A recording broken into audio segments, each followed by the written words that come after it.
અરવલ્લીના ધનસુરામાં પ્રેમ સંબંધમાં 10 વર્ષની છોકરી સગીર વયના છોકરા સાથે ભાગી ગઈ હતી। પોલીસે આ મુદ્દે અપહરણનો ગુનો નોંધી તપાસ હાથ ધરી હતી। પોલીસે ગણતરીના કલાકોમાં ગુનાનો ભેદ ઉકેલ્યો હતો। પોલીસે કિશોર અને કિશોરીને નજીકના ગામમાંથી ગણતરીના કલાકોમાં ઝડપી લીધા। સોશિયલ મીડિયાના માધ્યમથી કિશોરી એક સગીરના પ્રેમમાં ફસાઈ હતી।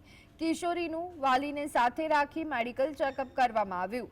પોલીસે કિશોરીને ઓબ્ઝર્વેશન સેન્ટરમાં મોકલી આપ્યો હતો। ઇન્સ્ટાગ્રામના માધ્યમથી એક જે એને અપહરણ કરનાર જે છે કાયદાના સંઘર્ષમાં આવેલો બાળક એ પોતે પણ 16.5 વર્ષનો જ છે। એ બંને ઇન્સ્ટાગ્રામના માધ્યમથી સંપર્કમાં આવેલા અને 31 તારીખે બપોરના સમયે તેનું અપહરણ કરી અને એને લઈ ગયેલો। તાત્કાલિક બીજા દિવસે હ્યુમન ઇન્ટેલિજન્સ અને ટેકનિકલ સોર્સની મદદથી પોલીસે જે આ ભોગ બનનાર છે અને કાયદાના સંઘર્ષમાં આવેલ જે કિશોર છે બંનેને શોધી કાઢેલ છે અને આગળની જે કંઈ કાયદેસરની કાર્યવાહી છે એ પોલીસે હાથ ધરી।